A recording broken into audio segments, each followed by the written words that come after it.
గారు ఉంటారా? ఇది సమస్య కాదు. ఎవరు తప్పు చేసినా శిక్షించాలి. అలాగే మనం స్టూడియోలో కూర్చొని ఇప్పుడు ఎవరిది తప్పు, ఎవరిది ఒప్పు అనేది కూడా మనం డిసైడ్ చేయలేం. ప్రస్తుతం ఇది న్యాయస్థానాల పరిధిలో ఉంది. మనం కేవలం జరిగిన అంశం మీద చర్చ మాత్రం చేయగలం గానీ, ఒకళ్ళది తప్పు అని మనం చెప్పలేం. అయితే ఇది పొలిటికల్ టర్న్ తీసుకుంటుందా అని మీరు ఇందాక అడిగారు మాట్లాడుతూ.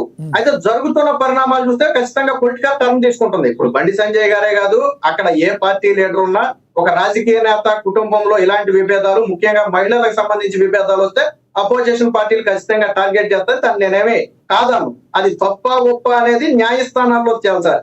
అయితే బండి సంజయ్ గారు నేను ఒక విషయం అయితే స్పష్టంగా చెప్పారు, మనం ఖచ్చితంగా అది అభినందించాలి. నా కొడుకు తప్పు చేస్తుంటే శిక్షించాల్సిందే, నేనేమి కాపాడనని ఆయన ఒక మాట చెప్పారు. సరే, అది ఎంతవరకు నమ్మశక్యం అనేది మనం చెప్పలేం కానీ, కాకపోతే బండి సంజయ్ గారు ఆ మాటతో పాటు వాళ్ళ అబ్బాయిని కూడా తీసుకొచ్చి పోలీసుల ముందు నిలబెట్టి తరువాత చర్యలంటూ మీరు తీసుకోండి, మేము న్యాయస్థానాల్లోనే చూసుకుంటామని చెప్పుకుంటే బాగుండేది.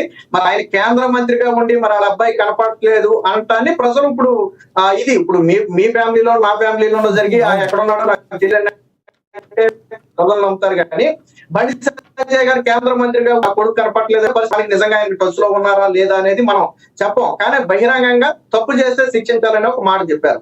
అయితే ఇది పొలిటికల్ టర్న్ తీసుకుంటుందని ఎందుకు అంటున్నామంటే, మీరు ఇటీవల రోడ్డు మీద చూస్తే ఫ్లెక్సీలు అంటించారు. బండి సంజయ్ గారు కుమారుడు కనపట్లేదని ఫ్లెక్సీలు అంటించారు. అలాగే మెట్రో రైల్లోనేమో బండి సంజయ్ గారు కుమారుడు కనపట్లేదు. బీఆర్ఎస్ నేతలు డైరెక్ట్ గా రోడ్డు మీదకి వచ్చి జెండాలు పట్టుకుని ప్రదర్శనలు కూడా చేస్తున్నారు. షూటెడ్ షెడ్ ఆర్డర్లు ఇవ్వాలి, కాల్చిపారేయాలని కూడా చెప్తున్నారు బీఆర్ఎస్ నేతలు.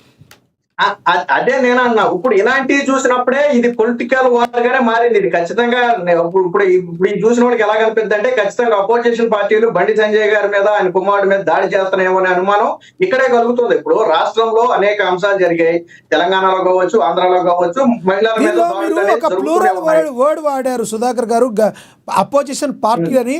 మనం చూసినంత లెక్క ఇక్కడ కాంగ్రెస్ పార్టీ ఎక్కడ టార్గెట్ చేసినట్టుగా ఎక్కడా కనబడతలేదు. ప్రభుత్వం, రాష్ట్ర ప్రభుత్వం కూడా సంయమనంతో సిట్ వేసింది, ఒక రకంగా ముందుకు వెళుతుంది. దీనిలో కేవలం బీఆర్ఎస్ పార్టీ మాత్రమే టార్గెట్ చేసినట్టుగా కనబడుతుంది సోషల్ మీడియాలో చూసే వాళ్ళకి. వాస్తవం ఉందంటారా? మీరు అన్నది కరెక్టే. ఇప్పుడు నేను చెప్పిన ఏదైతే ఫ్లెక్సీ వ్యవహారం కావచ్చు, ఇప్పుడు ట్రైన్ లో ప్రచారం చేస్తుంది కావచ్చు, నాకు తెలిసి బీఆర్ఎస్ చేస్తున్నటువంటి ప్రచారం అది. సరే, రాజకీయంగా వారికి విభేదాలు ఉన్నాయి, అవకాశం దొరికింది ఉపయోగించుకుంటున్నారు. అయితే కాంగ్రెస్ పార్టీ కూడా ఇక్కడ స్ట్రిక్ట్ గా వ్యవహరిస్తుంది. నేనేమి కాంగ్రెస్ పార్టీని తప్పలేదు, ఎందుకంటే సీఎం గారు దీని మీద స్వయంగా సమీక్ష చేశారు. పాక్సో కేసులో ఏదైతే అదనపు సెక్షన్ జోడించారని చెప్పి మార్నింగ్ కూడా నేను వార్తల్లో చూశాను. అంటే ఇక్కడ బండి సంజయ్ గారు కేంద్ర మంత్రినో లేకపోతే ఆయన కొడుకేదో విఐపి అనో కాంగ్రెస్ పార్టీ ఎక్కడా కూడా అలాంటిదేమీ ప్రదర్శించలేదు. అయితే ఇక్కడ బండి సంజయ్ గారి నుంచి ఒకటి స్పష్టత రావాలి, ఆయన కొడుకు తప్పు చేయలేదు అన్నప్పుడు ప్రజల ముందు పెట్టొచ్చు కదా అనేది మెజారిటీ అభిప్రాయం. ఖచ్చితంగా మనం దాన్ని కూడా అగ్రీ చేయాలి.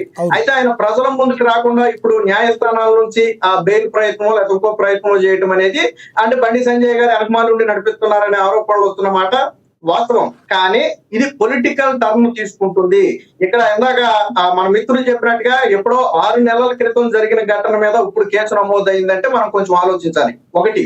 రెండోది, ఎవరైతే ఇప్పుడు బాధితురాలుగా చెప్పబడుతున్నటువంటి మహిళ ఉందో ఆ మహిళ కుటుంబానికి బండి సంజయ్ కుమారుడు భగీరథ్ ఆల్రెడీ తెలుసని కూడా చెప్తున్నారు.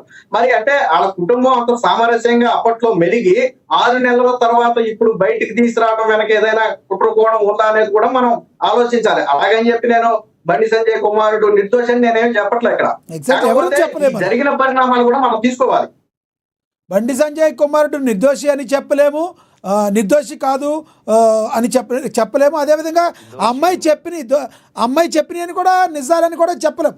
ఏదైనా చట్టం చెప్పాలి, చట్టం చెప్పిన తర్వాత మనకు ఒక క్లారిటీ వస్తుంది. నేను చెప్పేది కూడా అదే, చట్టం ఆల్రెడీ ప్రస్తుతానికి కేసు విచారణలో ఉంది. పోలీసులు వేగంగా స్పందించారు. పాక్సో కేసు ఒక సాధారణ వ్యక్తి మీద ఎలాంటి కంప్లైంట్ వస్తే కేసులు నమోదు చేస్తారో అలాంటి కేసు నమోదు చేశారు. కాకపోతే బండి సంజయ్ గారి కుమారుడు భగీరథ్ గాన పోలీసుల ముందు కనపడకుండి నేను దీన్ని రాజకీయంగానే నన్ను ఇబ్బంది పెడుతున్నారు కాబట్టి నేను న్యాయస్థానంలో చూసుకుంటాను అని చెప్పుకుంటే బాగుండేది. ఆ వీడియోల గురించి ఏమంటారు? సోషల్ మీడియా ట్రెండ్ అవుతున్న వీడియోల గురించి ఏమంటారు? బండి సంజయ్ కుమారుడు బండి భగీరథ్ ఎవరైతే ఉన్నారో అనేక మంది పిల్లలు 4-5 గ్యాంగ్గా కలిసి ఒక్కొక్కరిని ర్యాగింగ్ చేస్తున్నట్టు, కొడుతున్నట్లు కూడా కొన్ని వీడియోలు వచ్చినాయి. తన యొక్క వ్యక్తిత్వాన్ని ఈ రకంగా ప్రొజెక్ట్ చేస్తున్నారు అనుకోవాలా? అతను చేసిన విధానాన్ని కూడా కోర్టు దీన్ని పరిగణలోకి తీసుకుంటుంది అంటారా? ఈ విషయం గురించి కూడా మీరేమంటారు? మీకు రాజకీయాల్లో తెలుసు కదండి, ఒక వ్యక్తి మీద ఆరోపణలు వస్తే గతంలో జరిగిన ఇష్యూలన్నీ కూడా బయటకు తీస్తారు. అలాంటి అవన్నీ కామన్ సాధారణంగా.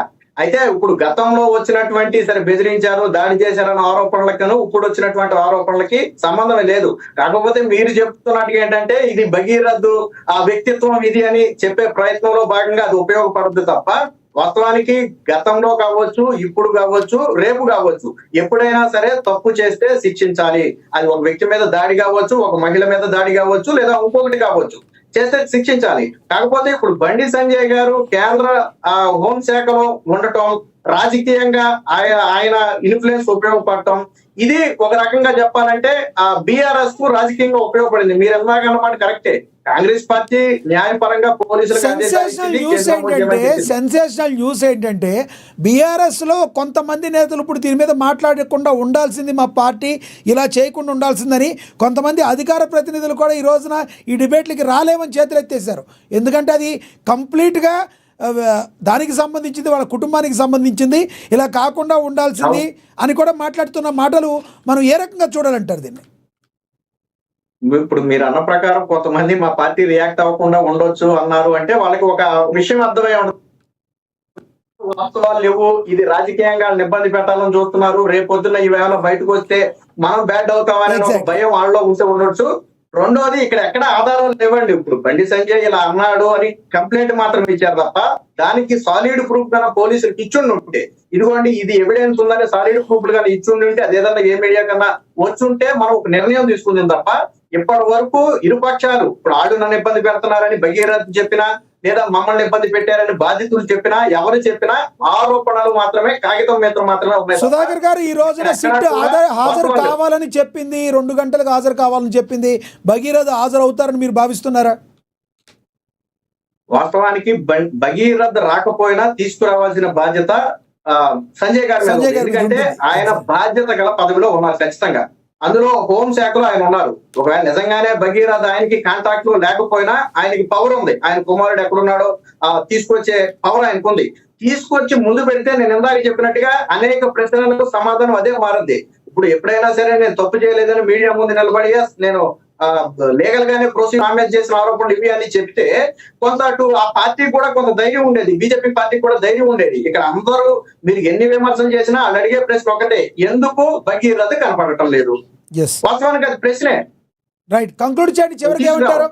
చివరిగా చెప్పండి, కంక్లూడ్ చేయండి.